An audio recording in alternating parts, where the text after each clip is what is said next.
In a world obsessed with volume, where louder means better and faster means success, we've forgotten the voice that matters most, the one that whispers, not shouts, the voice within.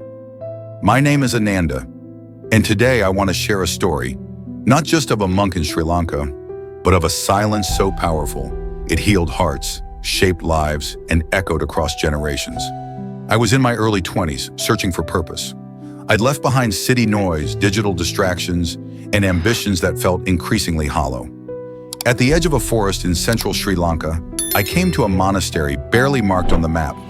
There I met Bhante Soma, a monk in his late 70s. Wrinkled skin, eyes like deep wells, and a presence that felt like the forest itself. Still, ancient, alive.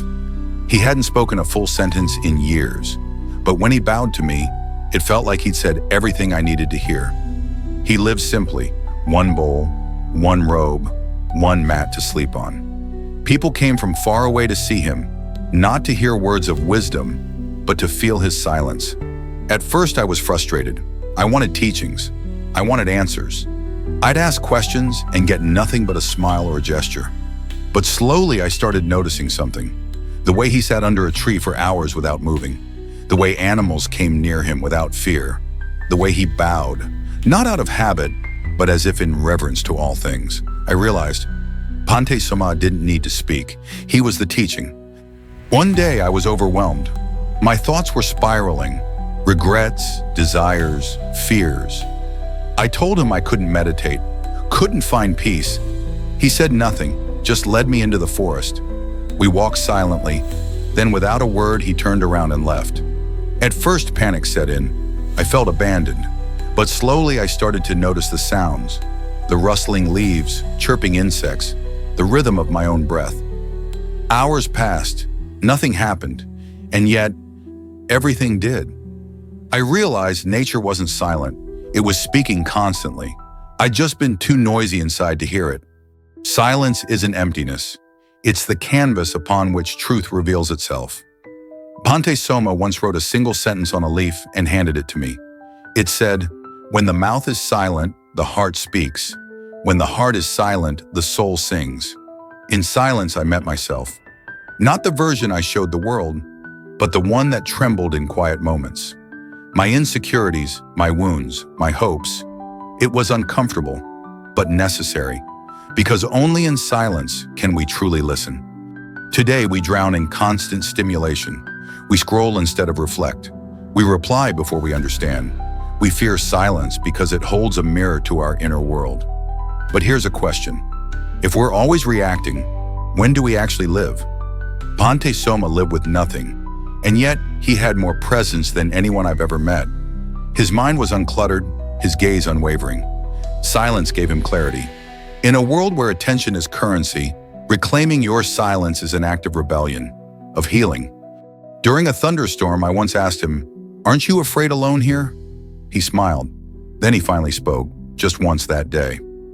Even storms teach stillness if you're quiet enough to feel the lesson. I never forgot that. His silence was not avoidance. It was presence. He wasn't escaping the world. He was engaging with it more deeply than any of us ever do. His stillness allowed him to experience everything without judgment or resistance. Silence doesn't need a mountain. It needs intention. You can find it in the morning stillness before the world wakes up. In that moment before responding to someone in anger. In the breath between heartbeats. Start with just 5 minutes a day. Sit. Close your eyes. Let the noise settle like mud in water. And listen, not to music, not to thoughts, but to being. Keep a journal. What arises in the silence? What have you been avoiding? What truths have you buried under busyness? The more you do this, the more you'll realize silence isn't the absence of something. It's the presence of everything. Years later, Bhante Soma passed away quietly in his sleep. No last sermon, no dramatic farewell, but the silence he left behind still echoes through the halls of that forest monastery. He left behind no books, no videos, just the imprint of his presence and the silence he taught others to enter without fear. His greatest teaching was this: silence is not the retreat from life, it is the return to it. And now I turn to you. When did you last give yourself the gift of silence? Not the silence of being ignored or isolated, but the sacred stillness of just being. Can you sit with yourself without distraction, without needing to prove, perform, or escape? Try. Start today, 5 minutes, then tomorrow, 6. Let the silence hold you, heal you, reintroduce you to you. Because within you, beneath all the noise, is a stillness that has been waiting patiently, waiting for your return. Thank you for walking with me through this story. If Pante Soma's silence touched something in your heart, let that ripple outward. Speak less today, listen more, be fully here. And if this message brought you peace, share it. Someone you know might need this silence too. Until next time, may your breath be deep, your thoughts gentle, and your heart as still as the morning lake.